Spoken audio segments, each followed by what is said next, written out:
Good afternoon, and thank you for joining us for our town hall, From Tragedy to Transformation, Thoughts on Confronting Racism. My name is Kara Furman, and I'm representing information technology along with my colleagues Fidel Garcia and Bernie Clinch, and we will be facilitating the technology side of the town hall today for you. This conversation and check-in for the CSUDH community is going to begin with opening remarks, which I think we've already heard, from President Parham, who is joined by Dr. Donna Nicole, Associate Professor and Chair of the Africana Studies Department, Dr. Tiffany Herbert, Psychologist, and Catherine Germany, Coordinator of the Rose Black Resource Center. Our special guests are Fram Rose Vergy, President of California State University Fullerton, and Rex Richardson, Long Beach City Council Member. Today we're here to listen. By design, this forum has been structured so that voices can be heard and views to be expressed.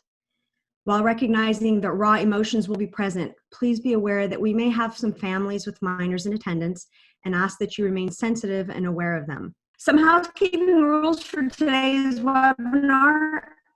Since we have a large number of attendees, it's going to be necessary to limit speakers to a minute each so that many voices can be heard. Please raise your hand to speak. We will address you in the order that you raise your hand, and we'll call on you by name. We'll release the mic to you. You may or may not have to unmute yourself, and then you will have the opportunity to speak. If you don't have a mic, you can type in your thoughts and comments in the question and answer section, and we will make sure that the comments will be visible to everyone.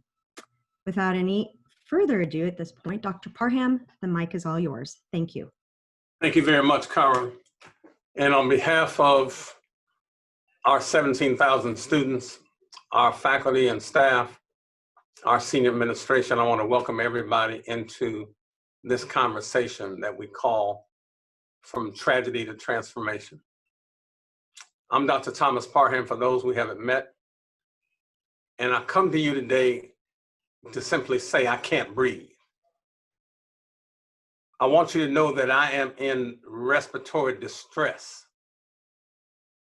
And respiratory distress causes serious health issues that, if unchecked, can impact people's ability to work. It threatens their quality of life. It even poses fatal risk. Just as George Floyd, Breonna Taylor, or Ahmaud Arbery, just ask Trayvon Martin, Michael Brown, Eric Garner, Sandra Bland, or Philando Castile, 12-year-old Tamir Rice, ask Freddie Gray in Baltimore, Walter Scott, Amadou Diallo in New York, Sean Bell, 10-year-old Clifford Glover, or countless others. Oh, my bad. We can't ask them. They were brutally murdered by police or vigilante citizens, so I come today to speak for them. I can't breathe because I'm choking on the toxic fumes of racism and white supremacy that continue to trigger biochemical reactions in my body that mirror nausea and respiratory irritation. I can't breathe because I've been gagging on the poisonous gases of complacency and indifference to the assault and murder of Black lives all across this nation. My airways are being restricted by the lethal doses of silence offered by too many brothers and sisters in the white community who mute their voices rather than risk condemnation from their peers for calling out bigotry and bias and inequities and injustice. I come today in my role as a leader in higher education, as a healer in the community of psychologists, as a member of the greater Los Angeles city and county community, as a member of the human family, to speak out and to bear witness to the voices of pain and anger and hurt, outrage, disgust that are stirring the soul of this nation. I come, my friends, to call out racism and white supremacy for the infectious disease that it is. And I'm wondering why it is we are racing, and rightly so, to find a vaccine and cure for the disease that has been afflicting the lives of African-American people in this COVID crisis, but yet are not sprinting to find a vaccine and a cure for a plague that has been impacting the lives of African descent people for 401 years in this country. I come today to demand an end to police brutality, to the abuse, the falsification of reports, the murder of Black and brown bodies, and the lack of accountability for those whose actions are the cause and consequence of unjustified taking of human life, and the pain and agony so many parents and children and siblings have had to endure. I come to declare Black people as human. I come today to declare that Black people are human. And I call on our community and this nation to respect the dignity and humanity of us all. And in that vein, I come to acknowledge that people should never seek validation from those who oppress you. Let me say that again. We should never seek validation from those who oppress you. And the broader, larger community is not the standard I or people of color should be seeking validation from.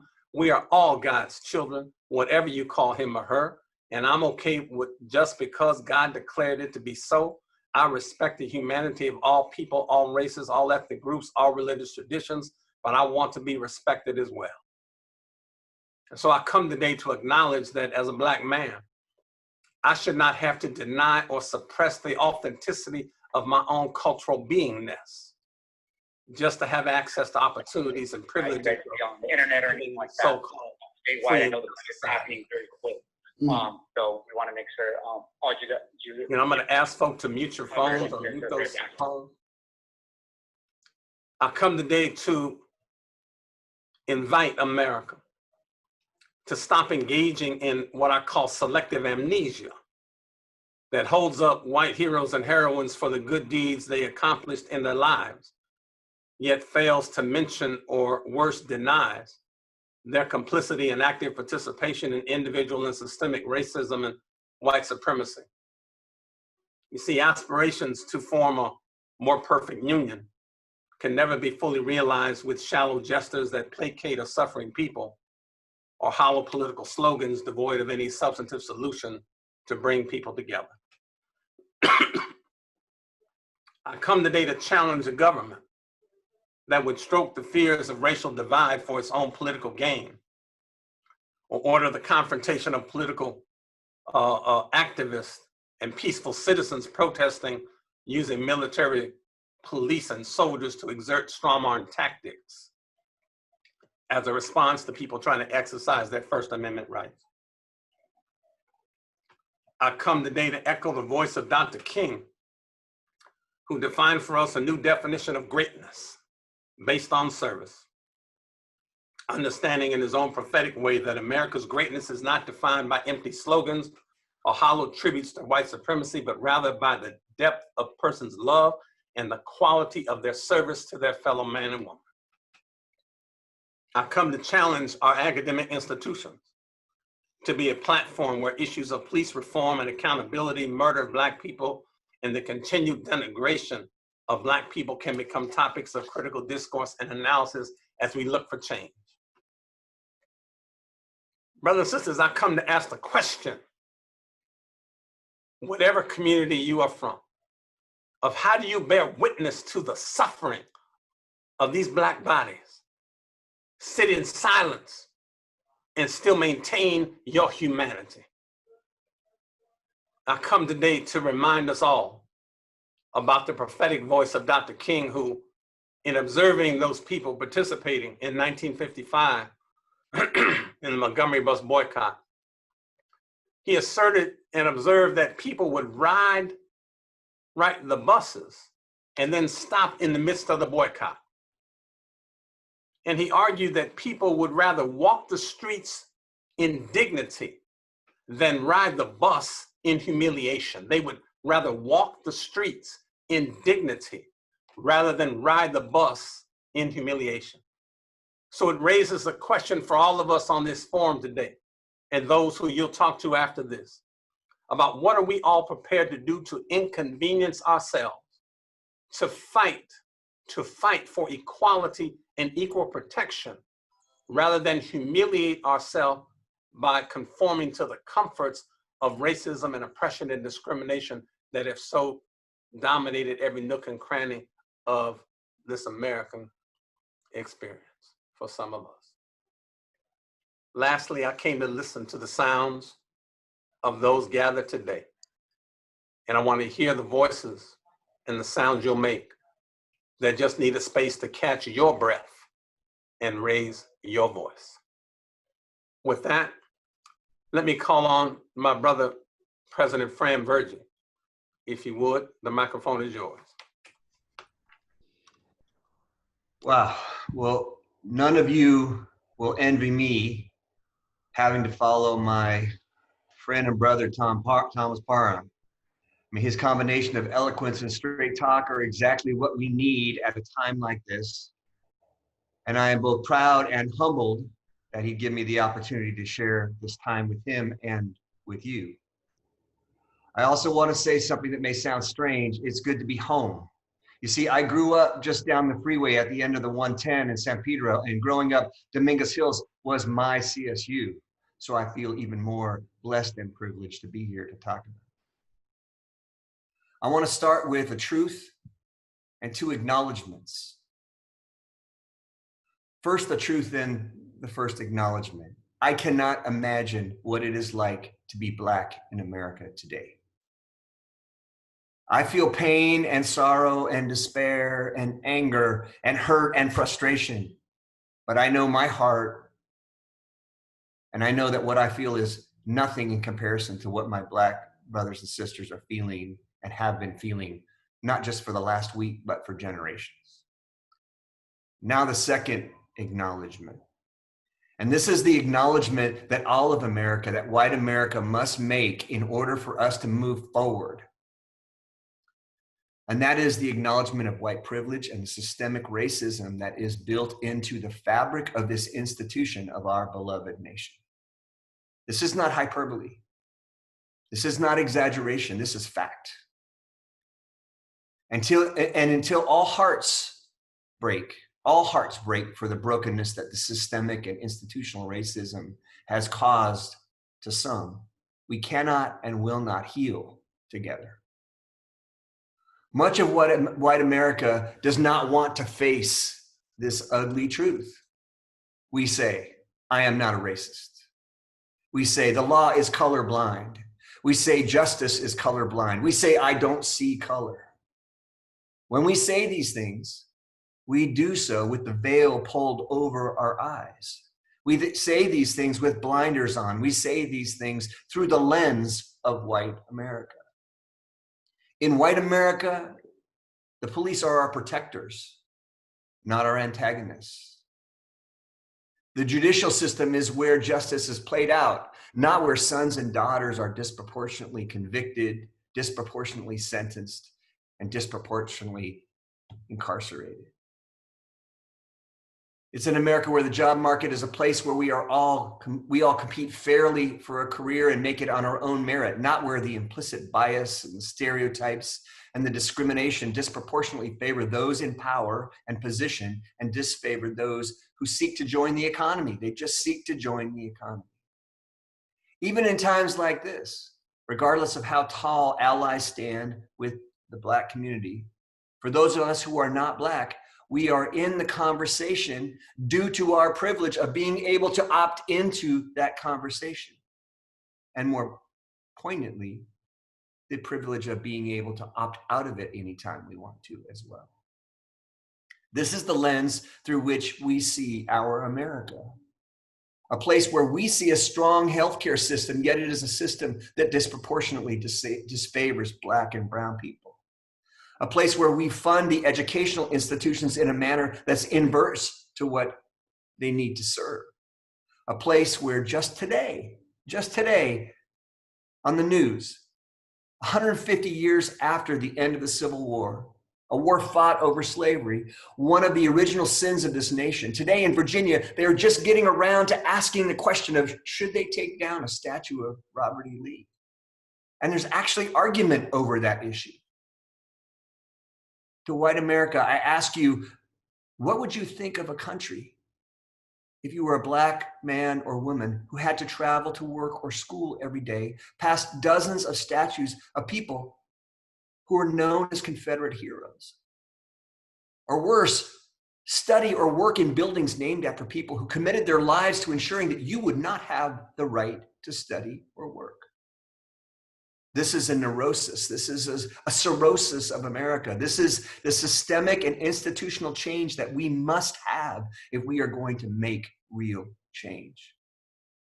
And that change will not come until all of Americans stand up and demand it. That change will not come until white America names and rejects our privilege. And it will only come if we are the change that we seek. And it will only come if we stand together. I know that today is a time and a space for sharing, for expressing, for emoting the deep and valid real sorrows that so many are feeling. But today, like any new day, is also the first day of the remainder of this struggle. It has to start with meetings like this. Someone I admire greatly, Brian Stevenson, said, the opposite of poverty is not wealth, but justice. We must have justice for all. Only then will we eradicate poverty and discrimination. I will stop there. You did not come to hear me, but before I take up too much time, I just want to say thank you and blessings for letting me be here. Thank you, President Virgie. Appreciate you being here, my brother. And do continue, brother. But I want to pause 10 seconds and just model that we are presidents at different institutions in a similar system that constitutes the biggest system of public higher education in all of America. And if we can come together as two institutional presidents to create the forums to have this kind of dialogue and discourse, I suspect that there are other places in the nation and the region that should be able to do the same. With that, let me call on my friend and colleague, Councilman Rex Richardson. Welcome to the mic. Thank you, Dr. Parham. It's an honor to be a part of this distinguished panel, and I hope that I can share my perspective as a city leader that has, over the last 72 hours, really dealt with some issues shaking the very fabric of what we know as our community. On the night of Memorial Day, I received a call from my mom, who was social distancing by herself, and there's issues associated with that. And we had a conversation about a disturbing video that was circulating on the news, highlighting the killing of Mr. George Floyd, Minneapolis, by 4 police officers. The images in the video invoke feelings that she felt when my brother and I left home or interacted with police simply by growing up. She expressed feelings and sentiments that mothers of Black and brown youth face and experience all too often in America. She, reminded me of times that, when I had to drive off campus as a freshman at Cal State Dominguez Hills to go pick up fast food. What does it mean to be stopped and pulled over by the police when you and your buddies, you don't have a suit and tie on, you got a baseball cap on and maybe a jersey. Maybe you got an old car because you're a freshman. But those experiences really shape the trauma associated with being Black in America. My city, Long Beach, communities around the country, those that border our country, they're awakened and speaking out about the gross injustice of the treatment of Blacks in America. And through protest and civil unrest, we're living in a pivotal moment, and we have to acknowledge that. History is going to have its eyes on how we as leaders respond. Having attended Cal State Dominguez Hills, I recognize the history of Cal State Dominguez Hills and its connection to the social justice movement. For our residents, many people, their eyes are being opened for the first time and beginning to comprehend issues of systemic racism and social justice. It's important that we take this moment to share our experiences with injustice in our own lives, more specifically, the ways we've experienced persistent effects of government, economic, social systems designed to exclude Black and brown communities, Black and brown people within our history and our nation and our city and every institution. Every generation has faced this plight of racial injustice. It's a terrible burden. As a boy, I remembered stories about my great-grandfather's store in Alabama being burned down by the Ku Klux Klan, and how that affected his generation and expanded the racial wealth gap for our family. My mother attended school during the time of Alabama desegregation. 15 years after Brown versus Board of Education, her school was finally integrated. 15 years later, I remember her talking about those stories and those experiences. I've had my own experiences growing up in Southern California, being detained, being handcuffed, being placed in a room for 4 hours simply for merely fitting a description. When I watched the Ava DuVernay documentary, the documentary on the Central Park Five, and seeing how those boys were in that room, I experienced that trauma. I remember what it was like being 14 years old, sitting in a room, being asked about an incident I had no idea took place.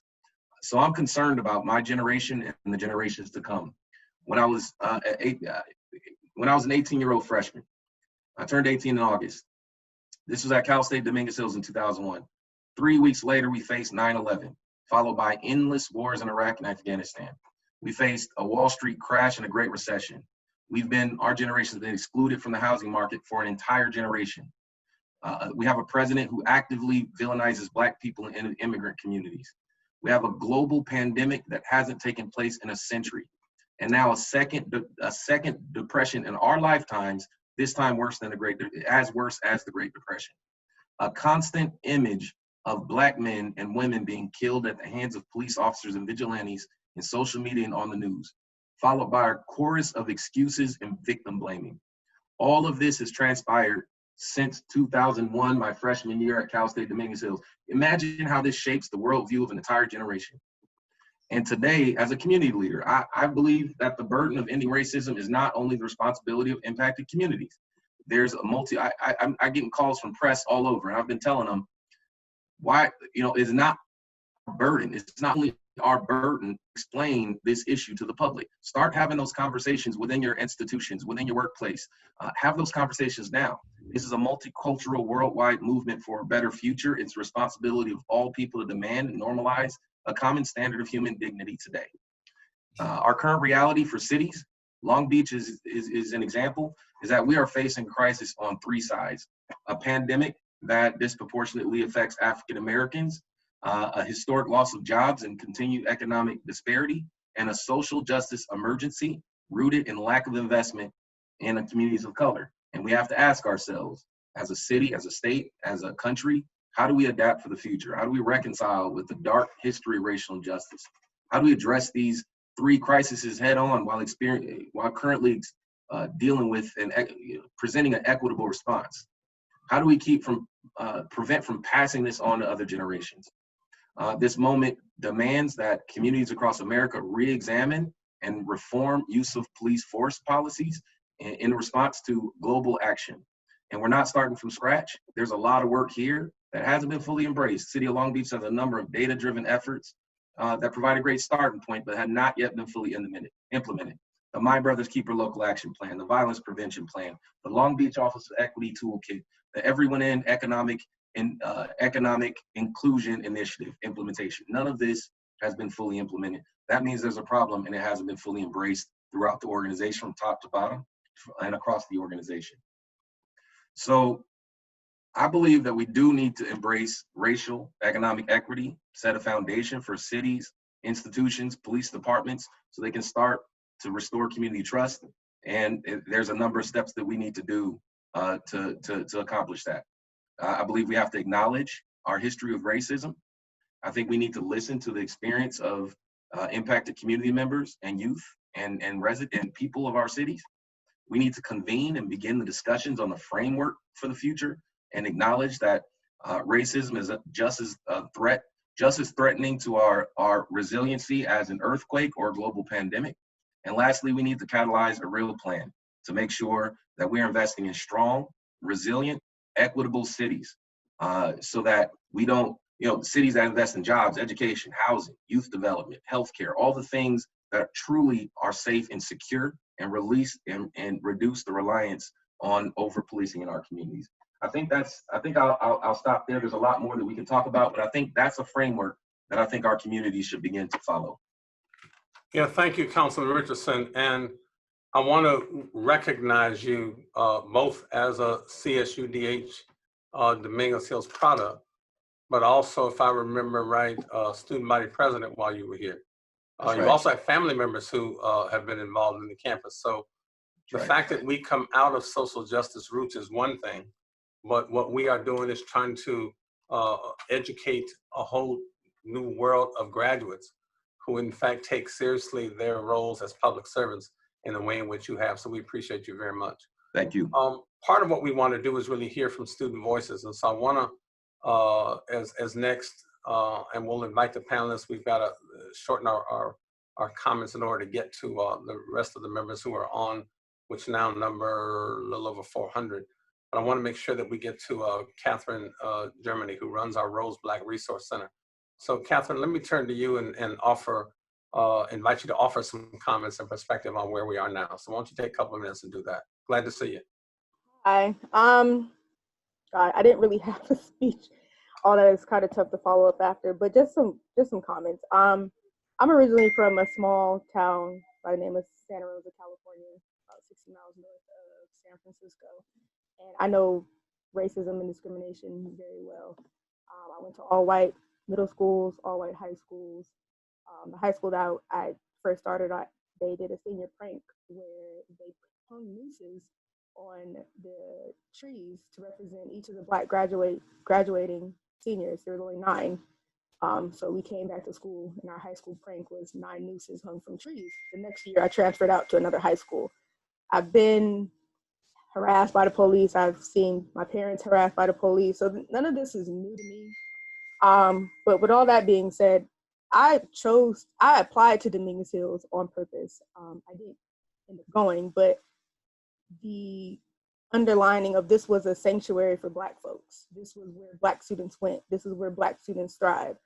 I applied on purpose. I worked at Dominguez Hills on purpose. I chose to apply to work in the position as an advisor before I was a coordinator because of its roots that was rooted in, or its history that was rooted in the Watts riots and, again, serving the Black students and the Black student population. And I'm the coordinator of a Black Resource Center on purpose. This is something I've chose to do. I'm here for my students. And like I said, I didn't really have a speech, but I'm tired. And I sent that out in an email not too long ago. I'm tired of the silence, like Dr. Parham had mentioned earlier, constantly having to speak up and be the Black voice. Although I know it's part of my job and my description, but I am frustrated at the silence, especially coming from this campus, the folks who work here. I got a lot of outpour of emails specifically directed to me, but I'm not the only Black person that works on this campus, nor am I the only Black person that attends this campus. So I hope that moving forward, that same support that I received in my inbox, students are receiving in their inboxes or receiving from their professors and the other staff on campus. And yeah, I'm happy we're doing this today. I hope to hear from some of the students, the faculty and staff. I see that they're asking questions and stuff. So, I'm getting through it day by day. But I mean, I watched a man die on TV. Like, I've never seen that happen before. It's just very traumatizing, and have to process my own emotions and also help my students process that as well. It's been just very, very frustrating and very triggering. And so I really hope moving forward we can get a chief officer of equity and diversity to help do the work. But yeah, so not to take up time or be over emotional, but it's been rough. This is a space to be emotional, and I want to thank you really for just your genuineness and authenticity in the moment and really speaking truth, because that's what I've heard from students as well in that space. We in fact do have a number of African American folk on campus. I'm very proud of that. One of which I want to go to now is our chair of African American Studies, Donna Nickel. Dr. Nickel, if you would, welcome to the mic. Thank you for having me. I'm going to start by saying I was hesitant to participate in this. One, simply because conversations often just become conversations. and they don't turn into action items. But also trying to process my own grief and stress. But I've decided to prepare some remarks because we could be on this call all day. So I'm going to start. I've been asked to speak to you as the chair of Africana Studies here at Dominguez Hills. But first I'm gonna speak to you as a Black woman who's vacillating between rage and despair, anger and anxiety, cautious optimism, and a healthy dose of skepticism. I am tired. We are tired. Tired of Black lives meaning nothing to so many. Tired of people feigning ignorance and displaying a gross indifference to our suffering. Tired of being asked to educate white people on a racist system that your ancestors built and you benefit daily from, whether you acknowledge it or not. Tired of the rhetorical nonsense that tells us that that America is the land of the free in one breath, but shows us that we can't breathe in the next. Tired of folks virtue signaling by telling us how outraged they are at the murder of Brother George Floyd, but vanishing when it comes time to do the heavy lifting to turn their outrage into concrete action. Tired of people invoking Martin Luther King Jr. as a means of prioritizing property over people's lives. Tired of calls for healing, but not calls for honesty. I'm a historian by training. And in my recent lecture to my students in my Black Movements of the 60s class, I told them that there are two things about American history with regards to Black people that are always true. Number one, that until America faces her demons, those demons will always resurface and would become more difficult to contain. Martin Luther King Jr. said, America's summers of riots are caused by its winters of delays. We are seeing in the streets righteous anger from centuries of systemic racism and delayed justice. The second truism, that any progress that Black people have made has always been followed by backlash and regression. Slavery and slave codes may have ended, but they were replaced by Black codes and Jim Crow. So while the arrest of the officers who murdered George Floyd or stood by and did nothing is a step in the right direction, it's not a victory. We still need justice for Breonna Taylor and Ahmaud Arbery. We still need clean water in Flint, Michigan and Watts, California. We still need reform of the healthcare system because Black people are dying from COVID-19 at a faster rate than any other ethnic group. And we need our chancellor's office and other universities across the country to offer more than letters that are vague with no action items. We need our white colleagues to use their research skills and figure out how to disrupt racism without adding to Black folks' burden as we try to process and make sense of all that is going on ourselves. We need our Asian and Latinx brothers and sisters to speak up and speak out in solidarity and not let the powers that be play a game of divide and conquer. We see your humanity as you see ours. And we need all members of the campus community to stand up for our LGBTQ and undocumented students, as these students are often from communities of color as well, and they face racism, heterosexism, and an ethnocentric system of oppression in this country. I have said publicly, I don't believe in diversity. Diversity has been co-opted and bastardized by human resources until it has become something to simply mean sprinkle a little color here and there with no real efforts to change the institutional culture. Do not get me wrong. I want to see more Black students. I want to see more Black faculty and staff. But if we add more faculty of color who end up leaving in a revolving door, or we use Black and brown students on promotional literature and billboards to show that we're diverse, but we don't support establishing an ethnic studies graduation requirement, or if we don't promote Black faculty and staff and pay them what they're worth.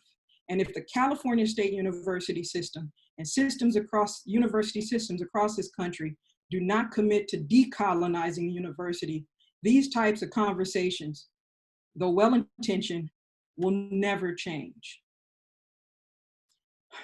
But what Dominguez Hills can do, number one, fully support AB 1460, which is Dr. Shirley Weber's bill to make ethnic studies a graduation requirement for all students. On February 26, a contingent of Dominguez Hills faculty from across the country, not across the country, across the campus, across the colleges, signed a petition, a position letter that we submitted to Senate Exec. And we said in that letter, we believe that AB 1460 provides the type of education that is transformative to individuals and the community and can save lives. Number two, immediately reclassify and promote CAF in Germany and all coordinators of the campus resource centers to directors based on their performance and commitment to our students. Having been a director of African American students services myself at Ohio State University, I know how emotionally and physically demanding this work is, and the university should acknowledge this work. Likewise, we need to make sure that we fully fund all of our resource centers on campus because those services are needed more now than ever. Fund the faculty advocate position on the CARE team to be able to go to individual colleges to work with faculty on culturally relevant teaching, cultural competency, and racial microaggression mitigation. Most of the cases involving Black and brown students come from interactions with white faculty who use language such as threatening or hostile to describe what is largely cultural communication differences. We've also had a number of occasions where white faculty have walked into classes taught by faculty of color, interrupted the class, and questioned that person's right to be there. Number four, hire more psychologists with a background in culturally relevant counseling and cultural racial trauma, and do this immediately. If you thought we didn't have enough psychologists before, now with COVID-19 and what is going on in this country, we're going to need more now than ever. Number five, in solidarity with our Latin and Asian American brothers and sisters on campus, create an Asian American and Latinx resource center respectively. Number six, stop paying lip service to Dominguez Hills' historical connection to the Watts Rebellion and develop campus agreements for students and faculty to do social justice work in the communities that we serve. I came back to Dominguez. I was at Fullerton for 10 years, and I came back to this area so that I could serve the community. And we need to get rid of any type of bureaucratic red tape that keeps us from doing the work in the community. It's not enough to build a playground in Watts if the residents are still dealing with tainted water. And finally, number seven, acknowledge the cultural taxation of Black faculty and staff on this country who provide support to the students beyond our job description. And if you're going to ask us to do extra labor, you need to be ready to compensate us for our time. If you need to know what cultural taxation looks like in practice, I have an article called Reclaiming Our Time, Women of Color Faculty and Radical Self-Care that details the toll that this taxation takes on our bodies, minds, and spirits. My department will be issuing a statement in the coming days to state our position and offer a corrective to what we have viewed as a gross mischaracterization of the aims, purposes, and protests on America's streets by the powers that be. Thanks for your time. Thank you, Dr. Nickel. We appreciate that.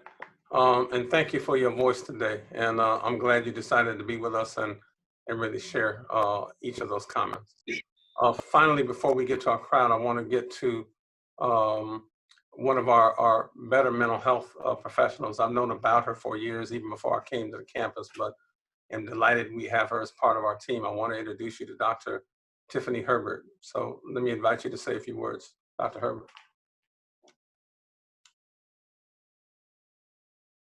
We got to take you off of mute. All right, there we go. Thank you, Dr. Parham, and all of the panelists. You know, I'm here today to talk about, as your campus psychologist, to talk about how we get from these thoughts and these feelings to action.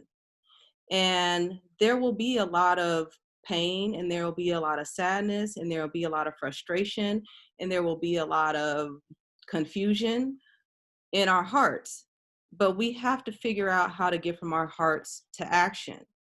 And I would ask everybody on this call today or on this webinar today to think about what's in your heart, because there will be no change in terms of racism if you cannot search what's in your heart. And there will be no change on our campus if we can't access what's in our heart. And if you're not ready to access those things that are in your heart, then you need to think about that, because we can sit here and we can shame the people who aren't aware and aren't ready to do action. But everybody needs to think about our role in change. And that needs to happen. This conversation today needs to happen through authenticity, from a genuine heart. And that's the only way that on our campus, things will begin to change. I remember when Rex was a student running for ASI president, and I remember on our campus all of the things that he had to struggle with as a Black student to do that. I understand my own position as a Black psychologist on campus and the challenges that I made. And I'm just asking us all today, we're in a time of conflict, and I really believe that through conflict comes change. And I'm asking us to take a look at our internal conflict. I'm angry. I'm frustrated, I'm sad, I'm confused, I'm upset that I have to talk to my 5-year-old daughter about what's going on in this world. I'm enraged by what video that I saw, and I'm asking us to sit a little longer with these difficult feelings. Don't gloss over what we feel to try to jump into some action. Think about what it feels like to be angry. Think about what it feels like to be in pain. Think about what it feels like to be in sadness. That's what people experience every day of their life. That's what Black people experience every day of their life. So I am challenging our whole entire community to think about what's in your heart and lean into the difficult feelings that you're having. Lean into anger. Don't shove it aside, and use that as an opportunity to search your heart around what it is you need to do, and whatever that means.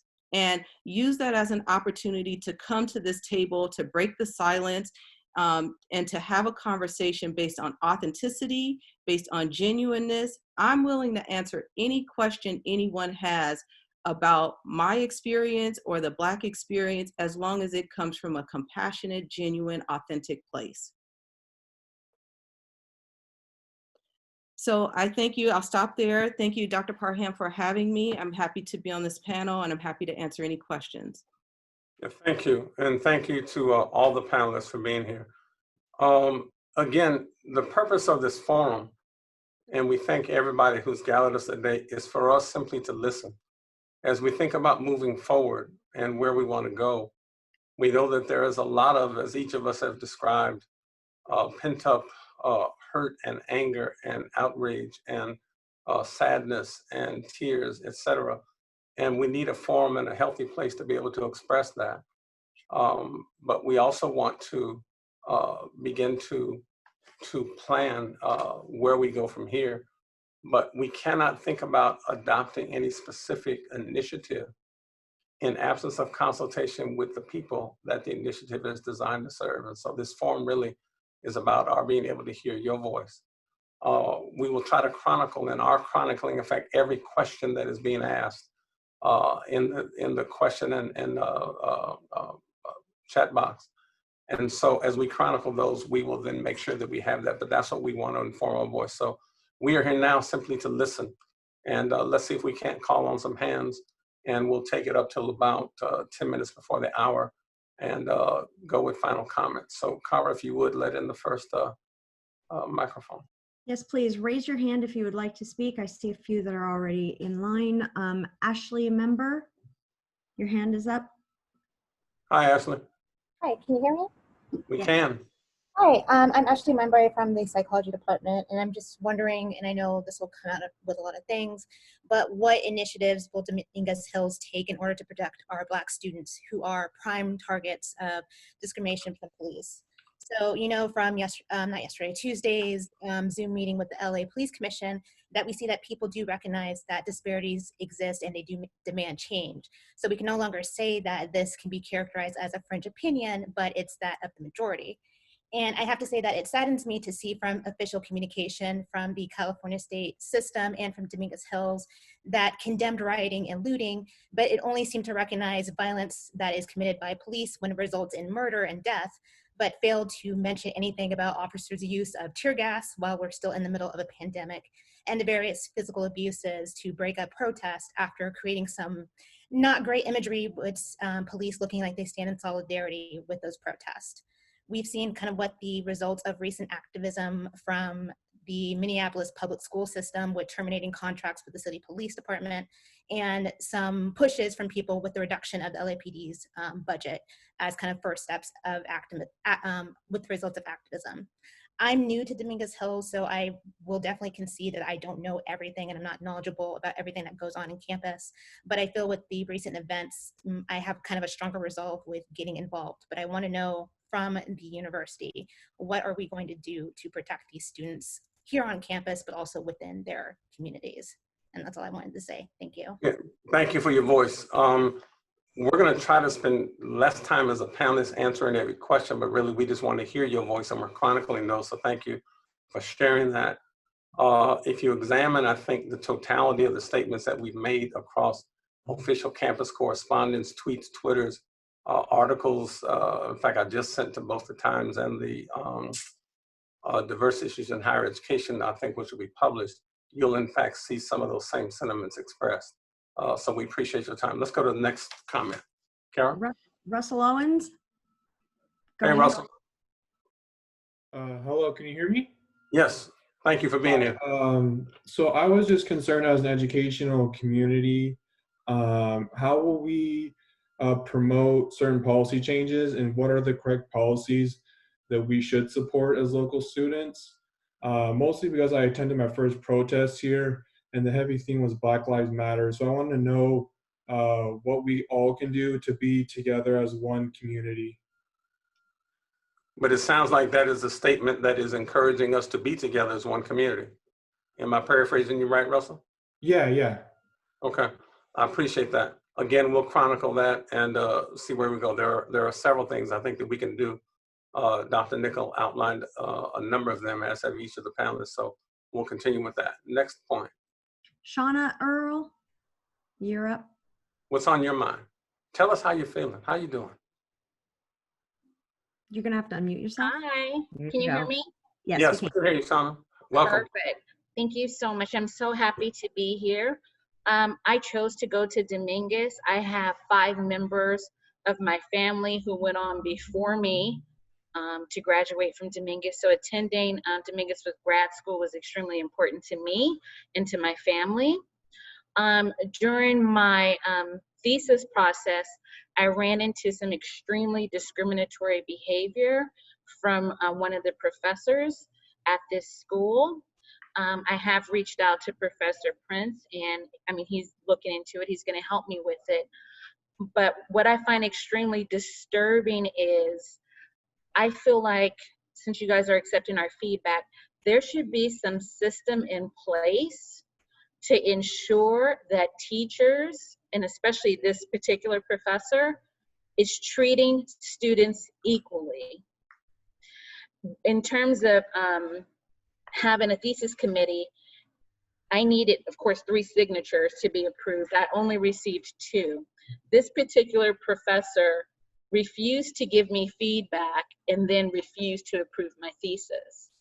I can, as a student, address all corrections brought to my attention, but when a teacher intentionally fails to give a student information or corrections needed, and then tells the student, I'm sorry, it pretty much is what it is. I'm not going to help you. I'm going to help other students. I mean, not only did it drive shockwaves through me, and I'm dealing with it, but I just feel like maybe the school should have some system where executive faculty members are more involved in the actual thesis process, meaning that throughout that process, someone is actually stepping in, maybe at 4 different stages throughout the term, to make sure that faculty members are doing what they need to do. I have often found that in terms of quality systems are usually very heavy on lower level associates or people, meaning as a student, I bear a lot of responsibility with my thesis, but it cannot move forward without the staff. And I don't feel like they're monitored as well. So I'm begging and pleading, because I cannot tell you how many tears I have dropped about this. And I do have confidence that Professor Prince will, look into this and address it, because I do have information, objective information to support my claim. But with that being said, I don't think any student should go through what I'm going through now. I hear you. The current backdrop that we have, I don't think anyone should have to go through what I'm going through. I hear you, Shauna. And let me thank you, first of all, for your comments and sharing that. We'll make sure we have that. One of the people we have online I want to introduce you to, if you haven't met him yet, is a person I have a lot of confidence in. And that's our provost. He's our chief academic officer, which is Michael Spagna. Dr. Spagna, you want to introduce yourself to folk, and we'll make sure we follow up. Yes, and I appreciate you bringing this up, and I want to apologize. The teaching and learning experience should not result in tears. It should result in empowerment and support. I'm aware of this specific issue, and we are going to address it directly. So I appreciate you bringing it forward. We can all engage in important practices to support students in learning. So thank you. And Provost Spagna is part of a terrific team of folk I think that we have here. I want to also make sure, because we had student voices there as well, to introduce you to our current Vice President for Student Affairs, Dr. William Franklin, who's our superstar in that ring. So Dr. Franklin, say hello to the folk. Hey, just want to say hello to everyone quickly, and don't want to take up too much more airtime. I think those hands that are raised and the voices that we want to elevate are here and ready. Good, thank you, appreciate that. Cara, let's go to the next question or comment. We want to invite people, by the way, to keep your comments as brief as we can so we can get through as many of these as we can. We just want to hear how you're feeling, how you're doing. Go. Brandon Austin is next, but before we go into releasing the mic to him, I just want to point out that there are questions that are coming through our comments. I am trying to pass them on so that everybody can see them. They're not necessarily being answered if I'm moving them. However, Dr. Franklin has been answering them quite fast. So just keep that in mind. You should be able to see those as well. And I will be referring back to those questions in a moment, but I want the voices to be heard in real time first, and then we'll go to those questions. So Brandon Austin, you are next, please. Go ahead. Yes, hello, can you hear me?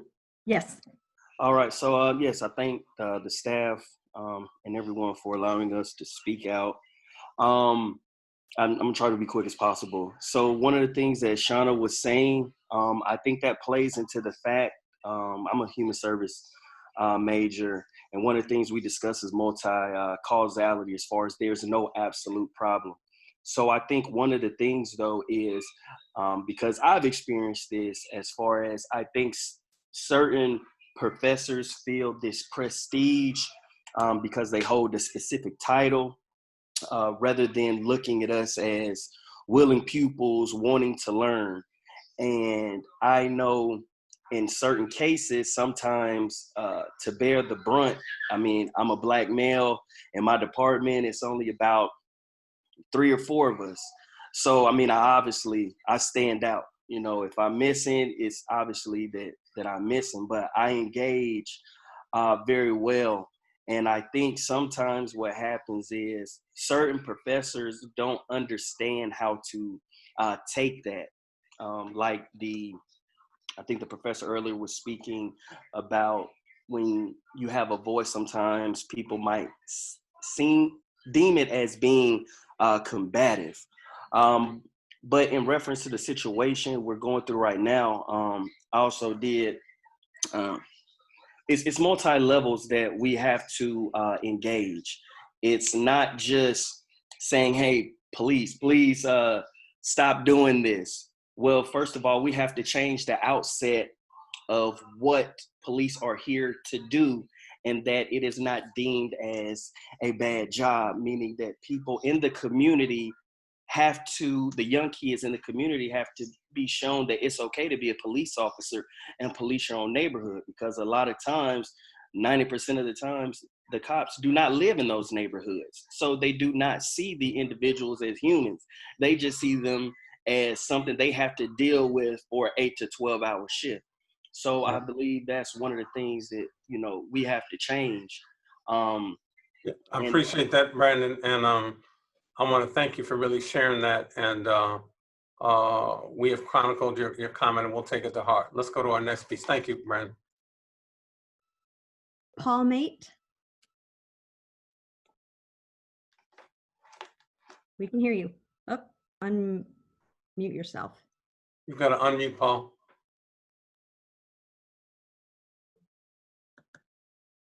Okay, we'll go to our next hand and we'll get back to Paul when he's ready to engage. Michaela Thomas. Oh, can you hear me? Yes. We can. Hi, my name is Michaela Thomas. I'm actually not a student at this school, but I'm organizing and compiling a list of basically solutions. We've heard a lot of outcry about people wanting to defund and eventually abolish police. And so I took it to the community and had people chime in about what we can do about that, and just wanted to have some media training in case anybody in this community or elsewhere is able to get an interview or make it on the media or anything like recorded. So we wanted to create, the goal is to create a familiarity effect. And so when you do get interviewed, you can list these points in what we want to see, basically a list of demands in what we want to see. I think it's really a great opportunity to speak and seize this moment since we have international attention, and there are a lot of people who are expressing their pain, and that is wonderful, and we need that, but we also need the balance of what the solutions we want to see are. So I just wanted to call upon you guys as a community to try to get the government or get, people to make commitments during this time, because we have the energy and the force to do so, and to say what you want to see in this opportunity to rebuild our future for a better living environment for next generation. So Yeah, basically, we appreciate that. Thank you. Yeah, thank you for sharing that, and we appreciate that very much. And the goal about moving from talk to action is very much on people's mind, but I want to be careful about not moving too quickly through that without giving the community a chance to do that and really express what's in their heart and in their soul. And that's an important part of, I think, the process dynamic, even as we move to action, and that action is informed by the way people are feeling and what they're liking. So let's go to our next person. Thank you for sharing that. If I may, I'd like to point out that our Title IX officer and interim DHR administrator, Elizabeth Schrock, has made a comment that I want to read out, that she says, please make sure that folks know that they can and should report discrimination and harassment to the Title IX office. I will reach out to Shauna, and I'm going to move this conversation over so that everybody can see it. Paul Mate, you are next. Go right ahead. Welcome, Paul. Paul, you may be having some tech issues. I'm not sure what's happening here. Can you try one more time?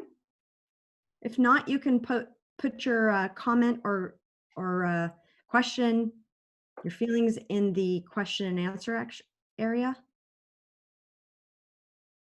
You're still not coming up. My apologies. We're going to move on to Evelyn. Paul, we'll keep coming back to you though. Evelyn, go ahead. One more time. Fidel, I'll hold off and I won't try to unmute her. Is she having tech issues as well? It does not show up as an email. Hello? There you go. All right. Okay, perfect. So I don't know if you're able to hear the first part, but I'm just a student at Dominguez Hills.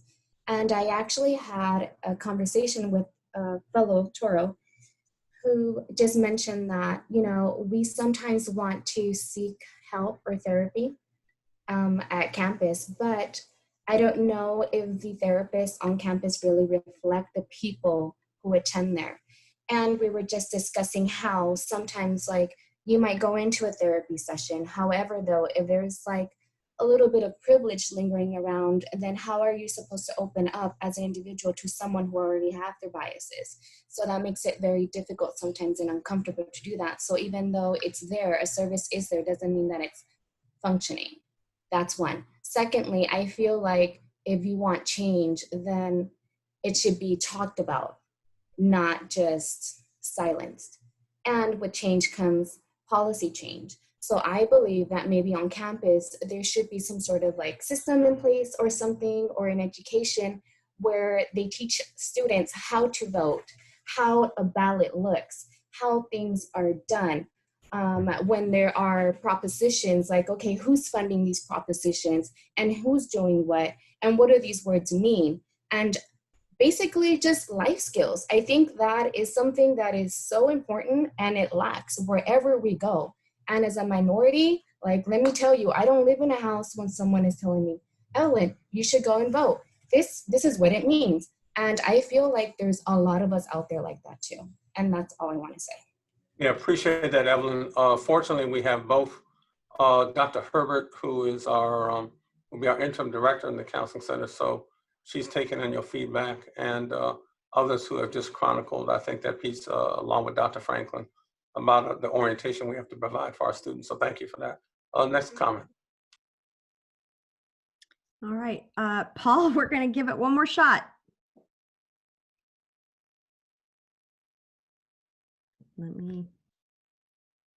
Unfortunately, I can't unmute you. Still can't get him in. Yeah, we still can't. We'll keep Paul, coming we'll back. just invite you to put your comment in the question and answer section, and we'll try to pick it up and maybe see if we can read it. Anyway, let's go to the next question. Rosemary Donnerson. Go ahead. Hi, Rosemary. Hello.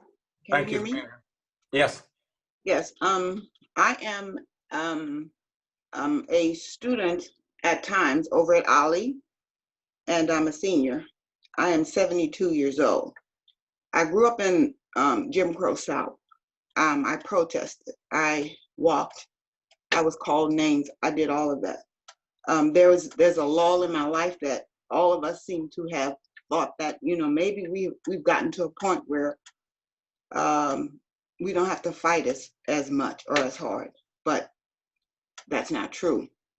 As a 72-year-old, I want to get out. I want to go and walk. That's not wise for me right now. I want to know, what is it that Cal State will allow and have us to do to participate and making sure that this does not go away, that we need to be heard. I appreciate that. We'll chronicle that. I can assure you, as the president, that we will be participating, and this will not be going away.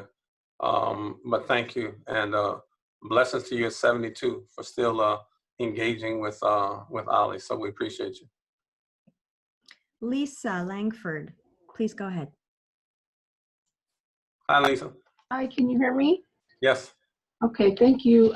You know, I've worked on campus for 20-something odd years, and I don't typically speak up, but I felt like I should say something. The first thing, and I know you said make points short, so these are a couple of points. The first point is that I honor you, Kat. I have not had the time to come and be involved. The workload doesn't allow it sometimes, but I just want to know that I honor you. The second thing is that being on campus in all of these 20-something odd years, one of the things that I think is missing is that I believe that, as the speaker before said, I think it was Evelyn, part of the problem that I've seen is that there are no models for staff or students from the leadership about what it should look like. There are some models, but those models aren't in a place where they're able to make change. So I need to clarify that. So there are some models, but the models that students need to see are those who are making change. So maybe some more representation, even in such smaller silos as colleges. When you have a limited number of people of color in that college, you still need a model of what it looks like to be fully accepted. There are some subtle things that I don't know how long it would take to change someone so that they're not making subtle inferences that are particularly prejudiced. But I think that if we could look at, if colleges began to look at their models and see what they're representing to their to the staff, to the faculty, and to the students, that would be helpful. The other thing I want to say is that in the 20-something odd years, and I appreciate that Title IX, there are many of my colleagues will not report racism or prejudice. They won't do that because they're afraid of retaliation. Why would they be afraid of retaliation? Because they don't feel there's enough leadership in their silo to represent them if they're out there by themselves. I think that was the reason why when I posted, all the years I've been on campus, we get lots of emails about the cats and the dogs on campus, the coyotes and the possums. And President Parham, the lack of response to even your message of hope kind of just shook me, because I thought, wait a minute, we have a lot of people on campus. Everyone should be supportive. So maybe if we began in smaller silos and then have some college training or some college representation and then it expand. But that, I feel like the representation from the top on down helps that. Yeah, I appreciate it, Lisa, and thank you for sharing each of those comments. And we are taking them to heart and chronicling those. So thank you. Dr. Parham, I'm going to remind everybody again that if they would like to speak, to please raise their hand. In the meantime, I'm going to shift over to some of the questions that have been answered or put into the question area. I'm going to just start from the very top and go through them. From Emily Colville, she says, I would like to sign the petition. Will there be an email sent to all of us? I'm not 100% sure. I recall what the petition was. I was trying to take notes, but if somebody could respond to that, that would be very helpful so we can move that question on. And we'll invite them to just post whatever the petition is in that quick Q&A chat, and we'll make sure we chronicle it. So, okay. Keep going. From Anthony Samad, President Parham, our campus and surrounding community needs intense anti-racism training or instruction.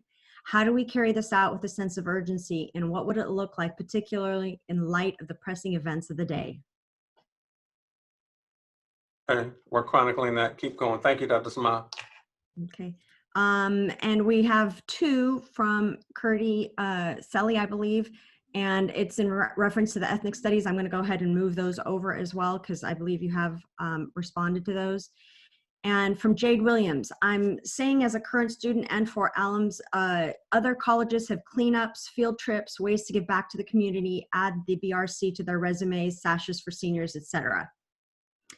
And Emily responded. She said she was referencing the petition mentioned by, I believe it's Dr. Nicole. She would like to have that. If we could put that, if you can send it to us, we'll put it in the chat so that everybody can have it, or we can send it at a different time. Selena Villanueva. Oh, I see a hand up. I'll come back to Selena. Curdy, your hand is up. Would you like a moment? There you go. Yes, thank you, Cara, and thank you, President Parham and President Virgie, as well as Rex and Kat and Donna and Tiffany. Welcome, Professor Sally. Welcome. Go for it. Hosting this first and foremost, President Parham.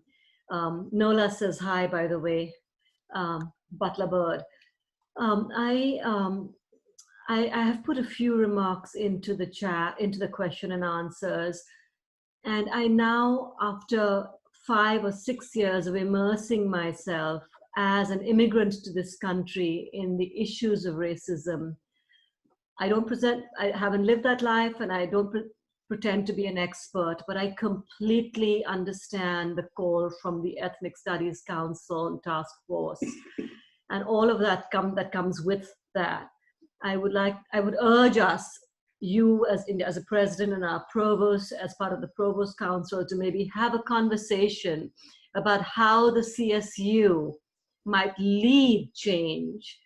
We are an incredibly powerful organization, educational organization.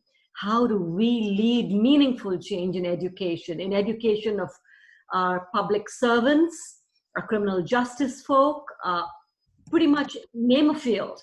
And so my comments all relate to that. I laud Donna for being very specific about solutions. And I want to honor both Tiffany and Kat for saying what they did and being who they are as well. I'd like to just leave it at that, but I wanted to voice that for the record as well. Yeah, thank you, Professor Selley. We appreciate you.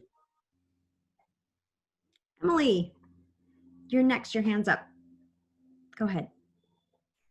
Hi, Emily. You got to unmute. One more time. Nope. Having some tech issues. Okay, we'll go to the next one. And invite you again to put your comments or question in the Q&A section.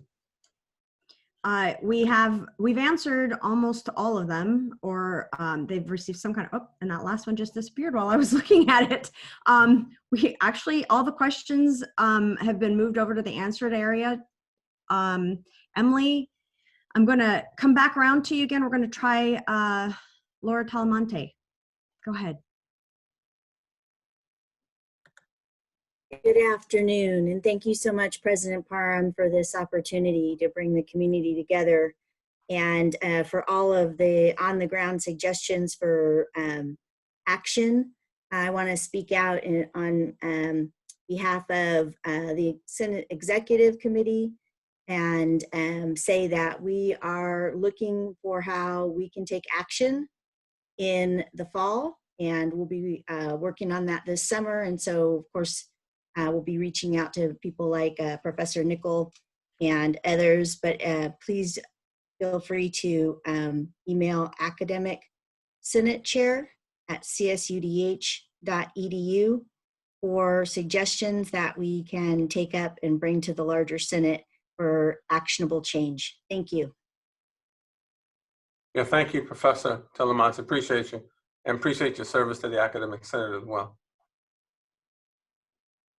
I'm going to apologize in advance for mispronouncing any names, but Amy Largaricha, her question is, can you please speak about the process for hiring and selecting a Chief Diversity Officer? So that one's easy. Before I came to the campus, they had already done the work that I didn't have to really push a heavy lift up the hill, and voted, I think, to be able to support the hiring of a Chief Diversity Officer. So we went through a national search, hired that individual. That individual, unfortunately, had to put their position on pause because they had some family drama where they were.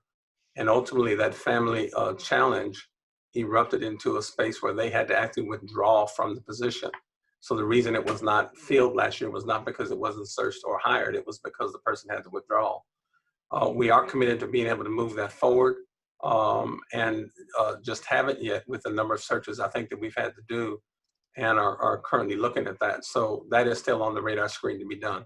So there is no question about the commitment to do it. It's just a matter of the process and getting that done. Thank you for that.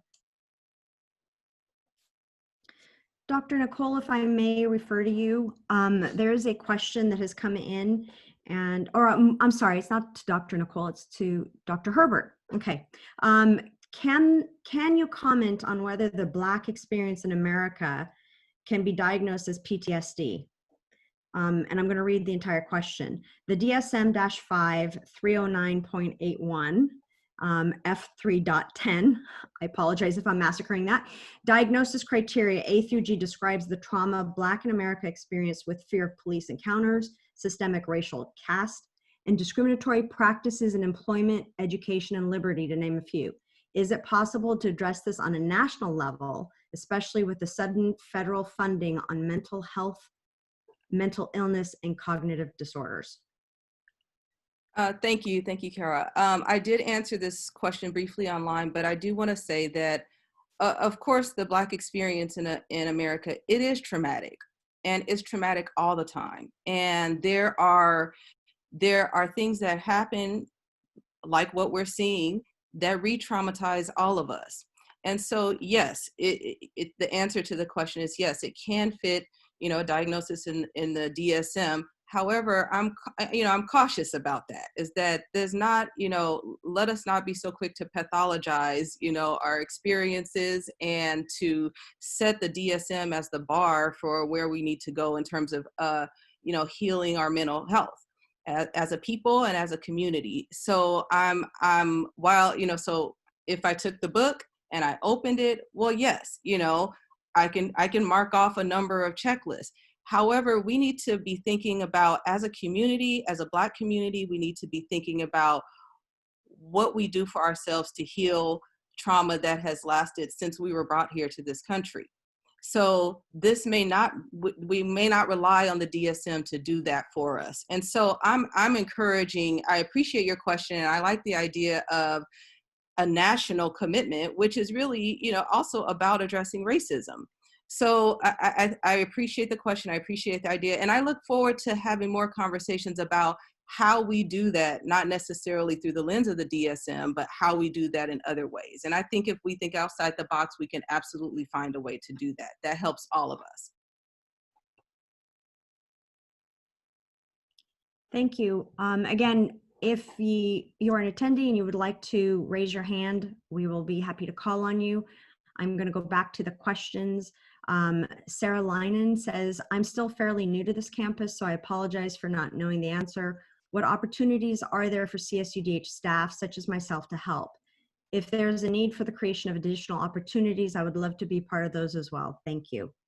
So appreciate you volunteering and the initiative there. One of the things that we'll do in Chronicle is ways in which people can get involved to kind of make the change I think that we all would want to see. So I'll take that as a recommendation to move forward. We've got just about 13 minutes left, and this has been rich discussion. It went fast and flew, but I want to give our panelists time to react to any one quick thing that you've seen. Knowing that our time is limited, let me try to invite folks to take a quick 30 seconds and just respond to something that you've heard. So let me start. I see a hand from Dr. Herbert. Go for it. I just wanted to thank you for having this, but I wanted to encourage our students and our staff and our faculty to, at this time and in this place, to not be afraid, and to not be afraid to speak out, and to not be afraid to have serious, real conversations with each other, and even when you feel fear, to move through that fear and continue to say what's on your heart and what's on your mind. And we can have a million ideas, but they will not come to fruition or be meaningful in any way if we cannot begin to speak through our hearts and our minds from an authentic way. So I encourage, it disheartens me to hear students disenfranchised, staff disenfranchised. I don't want to hear that, but I know that if we cannot start to have real conversations with each other, we will not get anywhere. We'll have a list of things that we can do, but won't do. So thank you for having me on the panel, and thank you for listening. Thank you for that. And want to just underscore that piece about it pains all of us, and particularly me as your president, to hear folk who are troubled by a particular condition, but feel somehow muted and silenced by not being able to share it.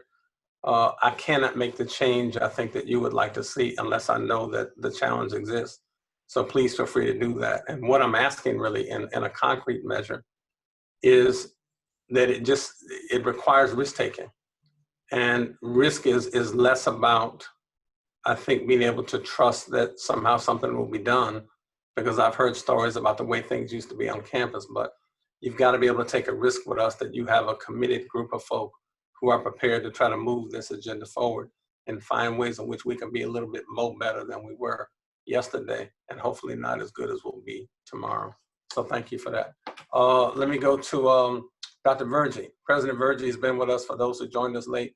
He is the current president at California State University at Fullerton, and as an ally and a colleague has joined us on our chat today in Town Hall. Dr. Verjee, what have you heard and what do you want to respond to? Let me give you a quick 30 seconds. Well, what is clear is that the theme is that people are looking for action. People are looking for solutions. And that is always the truth. And that is always the feeling at a time of outbreak. And that's what this is an eruption of a problem that is systemic, but that stays below the surface most of the time. What we can't do is let that subside and no longer be concerned with it. We have to quilt this into everything that we do. This is not just a law enforcement problem. People talk about this is a police problem. Where do the police come from? They come from our communities. They are educated in our schools. They grow up in the homes in the neighborhoods in which we live. And unless we change the hearts and minds there through education, and that's why a university setting is so important, things will not change. We have to change the way in which we look at this issue by changing the way in which we look at the history that we have in this country. And until we do that, until we are come to terms like other places have, if you look at what happened, Thomas, I have a calling in Rwanda. That is what they did after the genocide. If you look at what happened in Germany, they've openly come to terms with what has happened. We cannot turn and move to the future. But what is hopeful is the voices that we're hearing who are ready to stand and ready to move and ready to take action. We now have to find ways to channel that. And there's no better place to create that community and create that action than on a university campus. And then the last thing I would say is, do not feel like Dominguez Hills is alone in this or is different in this.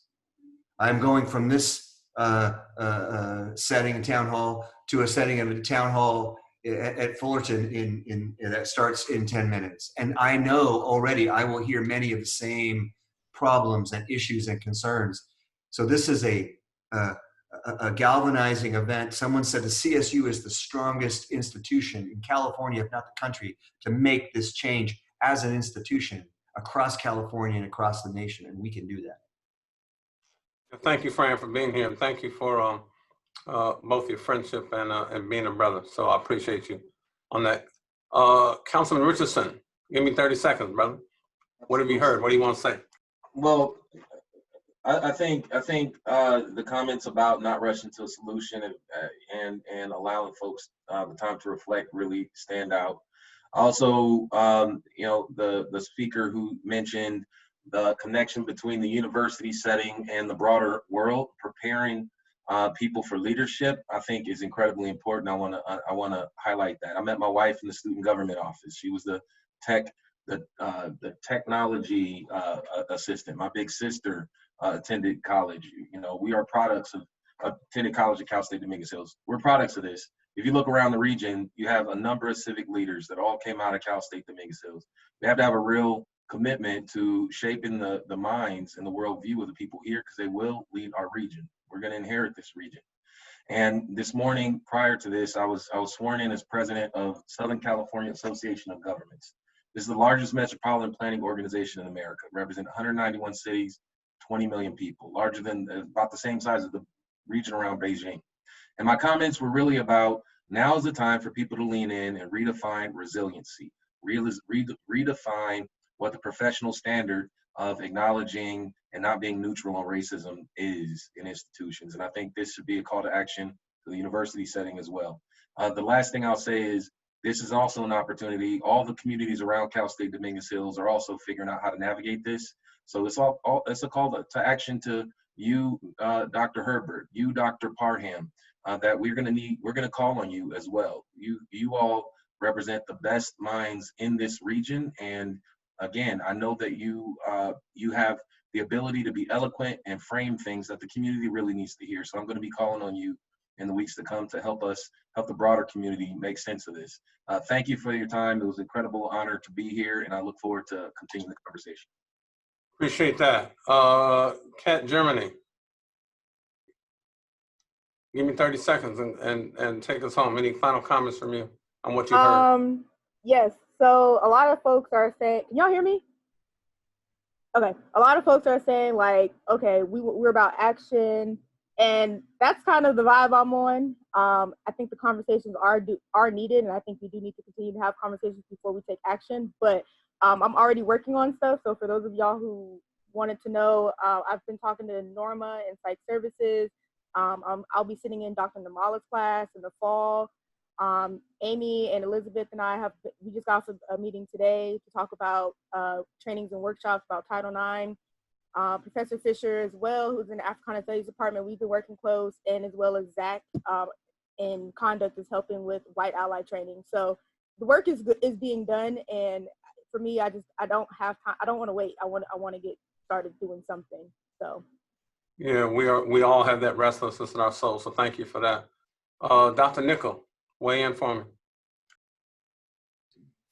I just wanted to say that if the events of these couple of weeks hasn't shown us anything, is the need for the nation to be educated and to understand its long history of white supremacy and settler colonialism and oppression. And no better way than we can make that commitment than through the passage of AB 1460. And so I'm going to challenge our presidents that are on the call right now to stand in solidarity with the CSU Ethnic Studies Council and Dr. Shirley Weber, and those of us who are really concerned that without this education, people are prone to repeat many of these same actions and systems over and over again. I understand the politics. I was an administrator before I was faculty. However, sometimes you got to put politics aside and do what's right because it's right. And so I'm going to encourage our administrators, our leaders to lead on this issue and to stand by those of us who are in the trenches trying to really make a change. Students come out of our classes changed. And that is a type of change that ends up becoming part of corporate America, in politics, in our judicial system, even on our police forces. So this is a critical education that we need, and we need your support on it. For those of you who are on the call in general, I believe I put the link to the petition that DH had put together. But feel free to send me an email and I will send it out to you again. If you have the time, call your local state representative and encourage their passage or their vote on passing AB 1460. Thank you. And thank you, Dr. Nickel, and appreciate you and the wonderful service you give to the campus and the intellectual competence that you bring to that role every day. Dr. Herbert, give me 30 seconds. Well, I thought I had my 30 seconds, but I'll take another 30. I'm happy to do that. As we leave, just, this is a tough conversation to have. It's a tough time for me. I'm reflecting. I don't ask you to do anything that I'm not doing myself.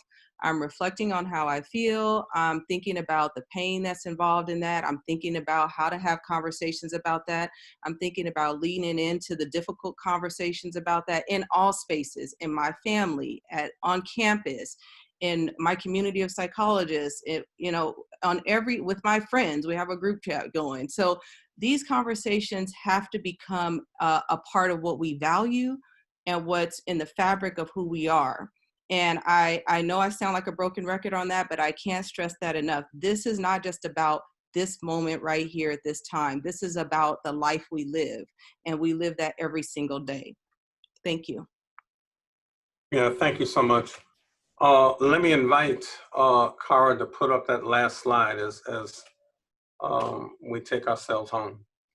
And I want to close again as I began by saying that even as a leader who's been blessed with incredible privilege, if I take off my academic robes and my suit and put on my regular Nike or Adidas sweatsuit and walk down the street, your president is subject to exactly the same treatment that George Floyd and Tamir Rice and Gardner and Amadou Diallo and others too numerous to mention in this moment have been subject to. So I get it. And so what I'm looking is to build a model that will help us begin to intervene in addition to all the things that you've talked about today, Relative to mental health, we will certainly start with making sure we address that. And the issue really is around the cultural competence of our staff who are there, which I think students, would be a little bit surprised about if you listen to Dr. Herbert today, and she's reflective, I think, of what we have in that mental health center. But I would also echo what she said, that you cannot use, the DSM is an interesting space, but it is pathology oriented. It is developed in a Eurocentric system. And that should not be the standard by which we judge what is mentally healthy for African descent people. And so we have to be able to develop and tell our own stories and our own narratives that allow us to be able to do that. But I want to invite everybody, as we move to thinking about developing anti-racism training, I think that's a good idea as we think about training our students how to be involved. And whether it's voting or something else, I think there are practical solutions that we can put into some of our orientation programs about how to engage as we think, as Dr. Nickel mentioned, about being more involved in the Watts community, other, not just celebrating it as part of our historic legacy and being passive participants, but really being more active and bringing down whatever barriers those are. Even as we think about supporting AB 1460, many of you know, I'm an African-American psychologist. I've built my career in doing lots of work in African psychology and multicultural counseling and African-centered issues as it relates to not only academic work, clinical work, and social justice. In 1460, there's not a question about whether or not we support it, or any of us. The only question on the table is the mechanism by which we do that. And I've talked personally with Dr. Weber about that, because I absolutely support what's in it. The challenge really is about the legislative intrusion into a domain that really is reserved for the faculty, even as I'm equally aware that we as a CSU have not done the job we should have done way before I got here in making sure that we could have our students not simply master a single 3-unit course in order to graduate in ethnic studies, but rather take those courses and combine them with both didactic and experiential learning that allow us to be in that space. And so certainly do support that as well. As we move through that, I want us to invite us to say that it's going to take courage, and people have to be able to have courage, as you see at the bottom of that pyramid. It is going to take being able to facilitate awareness in people so that our allies and other communities can dissipate some of the lack of knowledge, and even dissipate some of the cultural ignorance that lots of us come to spaces with, because we just don't know. And you can see a lot of that be revealed even in this time as people look to ally with what it is that marches are doing, but sometimes just don't have a clue. We've got to be able to facilitate that awareness. But you've also got to be able to supplement the level of knowledge and information that you have with real readings. You've got to be able to take the kind of courses that Dr. Nickel is talking about. You've got to be able to read some of the books and the writings about where that is. If you haven't thought about, there are a zillion books out there, and I shudder to mention any of them. But for our white allies, for our other allies in other communities, if you want to know, start with a book, for example, by Michael Eric Dyson, who wrote Tears We Cannot Stop, My Sermon to White America. Start with Dying of Whiteness. Start with those kind of places. It doesn't matter almost where you start, but it does matter that you start somewhere to increase your knowledge base.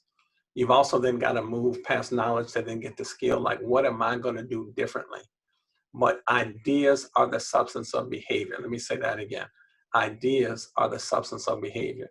So unless we can dislodge people from those comfortable categories of intellectual apathy that have us stuck in the way in which we've always thought about the world, and expand our ideas, then the kind of behaviors that we're going to get in terms of this movement are going to go the same way that they've been going for the last 400 years. We've been trying to do something about this. We have to be able to dislodge ourselves from that, and knowledge is a good way to do that.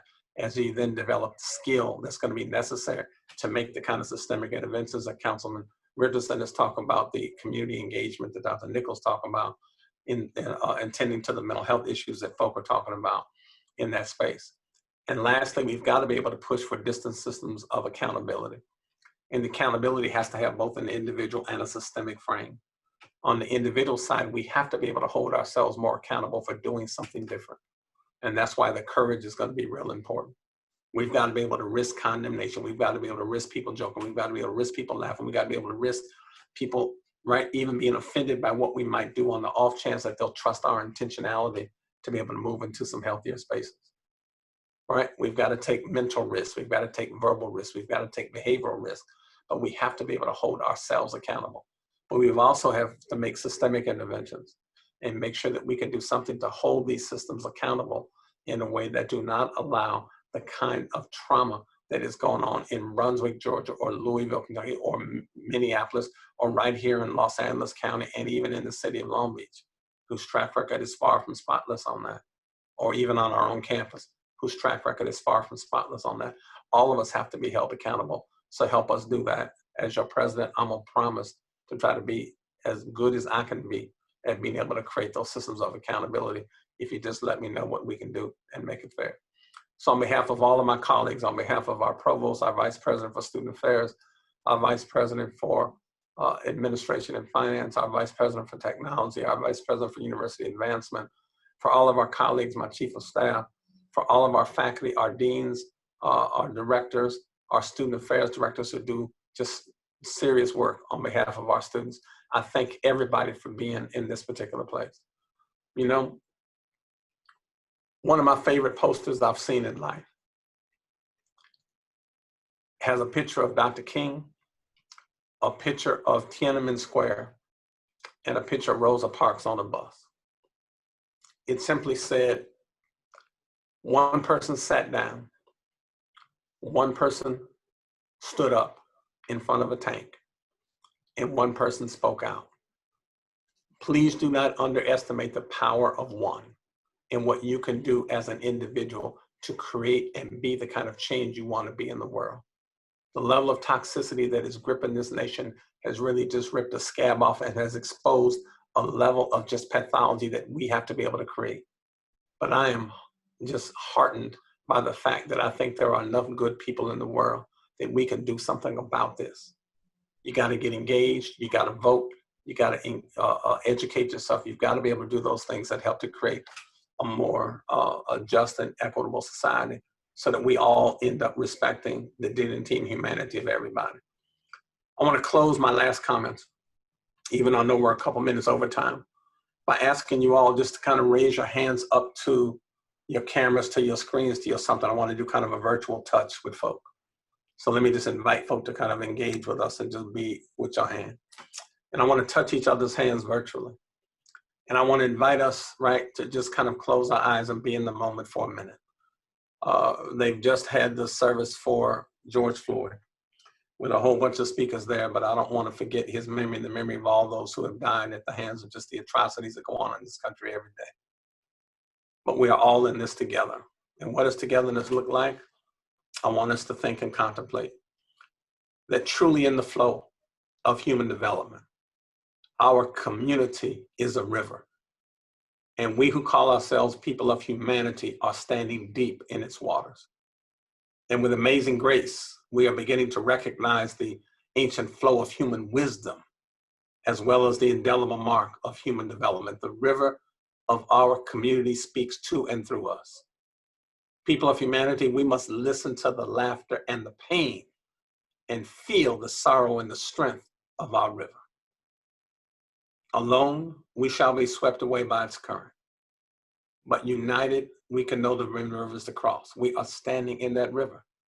Individually, we shall drown in its depths. Combined, the river shall guide us to the higher ground. Singularly, we are halted by its torrid banks, but as one, that river can carry us to a distant place. People of humanity, we are standing in the river, transformed and transforming. With that, I'll say thank you very much for being here. I thank our tech gurus for helping facilitate this discussion. Let me wish you all, right, wellness and health and peace in your life, right?